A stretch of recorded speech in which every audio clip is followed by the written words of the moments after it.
So hello everyone. और ये मेरा सेकंड टाइम है और फाइनली मैं आज नर्वस नहीं हूँ, तो मुझे अच्छा लग रहा है एक्चुअली।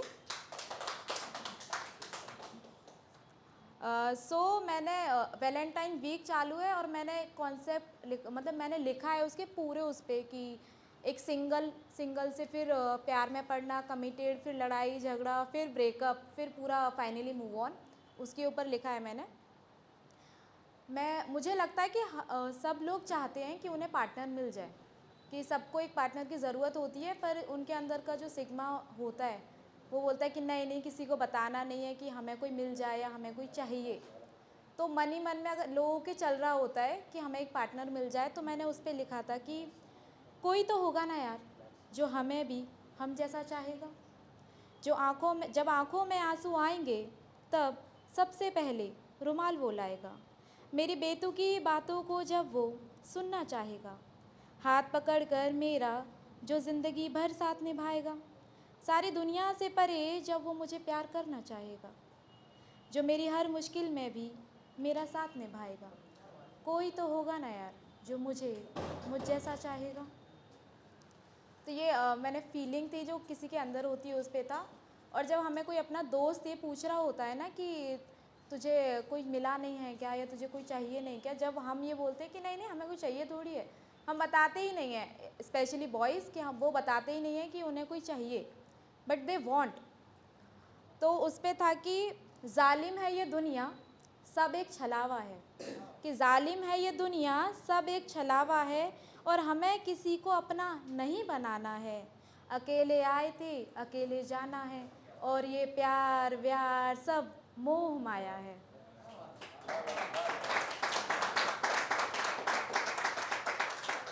मिल जाता है जब नई नई बातें चालू होती है ना, तब उस पर कैसा फील होता है।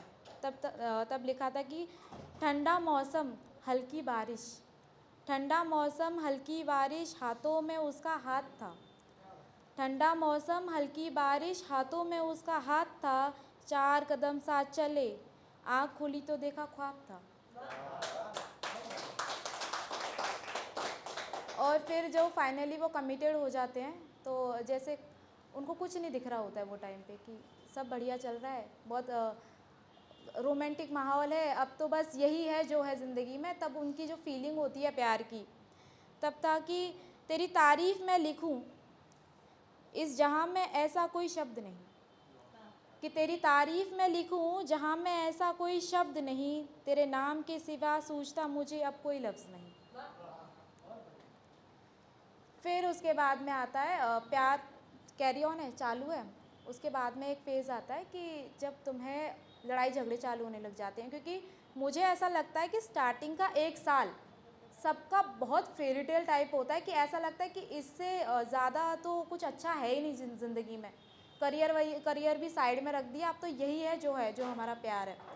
पर जब तुम एक बार समझने लग जाते हो सामने वाले को, और जब वो चालू हो जाता है मूवमेंट की, अब उसकी कमियां भी तुम्हें दिखने लग गई हैं, और जब वो टॉक्सिक हो जाता है रिलेशन, तब मैंने उस पर लिखा था। ये शेयर मैंने पिछली बार भी बोला था, पर अब शायद न्यू ऑडियंस है तो उनके लिए बोलती हूँ कि जिस लहजे में तुम मुझसे बात करते हो, कि जिस लहजे में तुम मुझसे बात करते हो, लगता नहीं है कि तुम मुझसे प्यार करते हो। और कहते हो ज़माने में कि मिलेगा नहीं मुझसे बेहतर कोई। कमाल है यार, आंखों में आंखें डालकर झूठ कहते हो।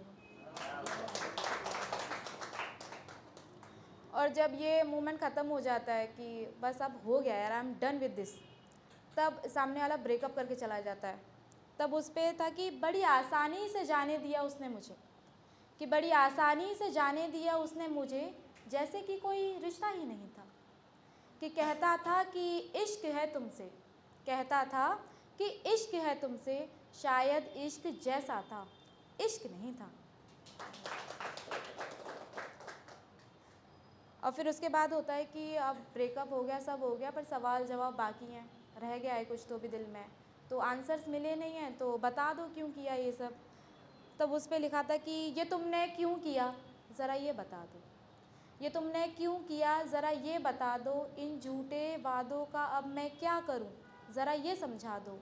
और ये कोई खिलौना थोड़ी था कि ये कोई खिलौना थोड़ी था जो तुम इसे तोड़ दो, और सुनो ये टुकड़े मैं नहीं लूँगी, मुझे दिल बना कर दो।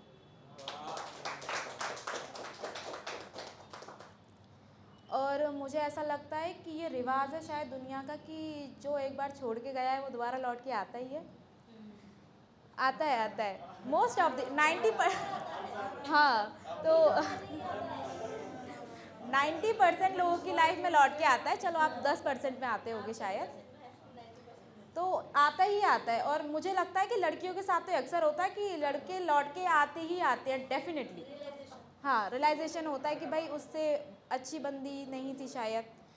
तब वो जब ये कहता है ना आपसे कि नहीं नहीं मैंने तो अनजाने में कर दिया, मैंने तुम्हारी कभी बेइज्जती नहीं की, तुमसे तो हमेशा अच्छे से रहा हूँ, वो अपनी सारी अच्छाइयाँ जब तुमसे गिनवाता है, तब मैंने उस पर लिखा था कि इज़्ज़त की चादर में लपेट कर, इज़्ज़त की चादर में लपेट कर तुमने बेइज्जती शानदार की थी।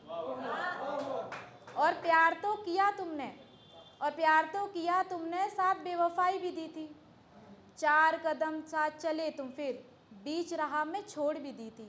और जाना मैं ये कैसे भूल जाऊं, एक हंसती खेलती लड़की तुमने अंदर से तोड़ दी थी। और इन सब के बाद में मुझे ऐसा लगता है कि प्यार में पड़े आशिक उसी तरह हैं जैसे कि अपने देश का कानून है।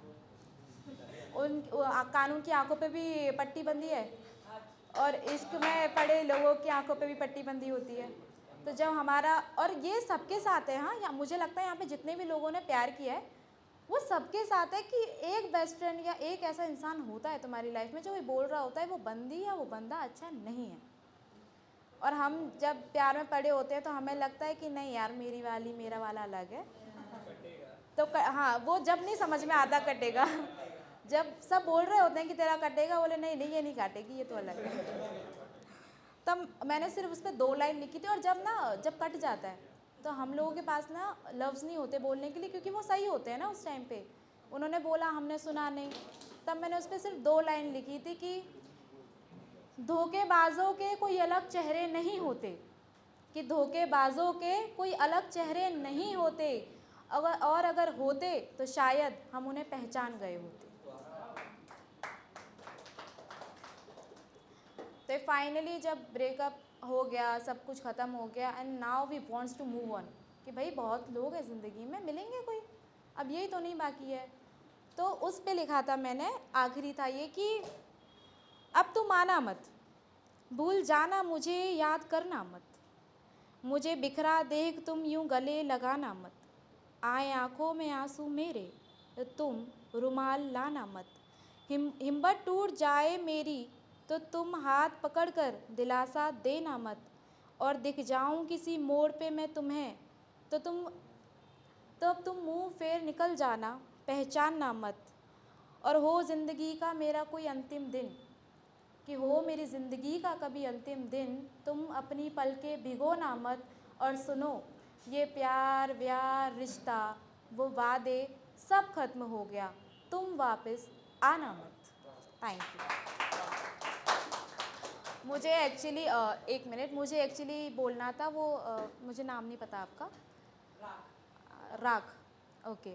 सो जब आपने अपने मुझे नहीं एक्चुअली ना, मुझे ज़्यादा नहीं समझ में आया, तो आपने लिखा है किसी की डेथ के ऊपर या आप इमोशनल हो, तो I also lost my father, और मुझे पता है कि थैंक यू सो मच। तो मुझे पता है कि वो फीलिंग क्या होती है, क्योंकि जिसके अपने गए होते हैं तो वही जानते हैं। और मुझे ऐसा लगता है कि जो चले गए हैं ना उन पे नहीं बीती है, तो मैंने उस पर, मेरा ये मानना है कि जाने वाले चले जाते हैं और मौत का जायज़ा उनसे लो जो पीछे छूट जाते हैं। सो कर लोगे यार तुम। चल, थैंक यू।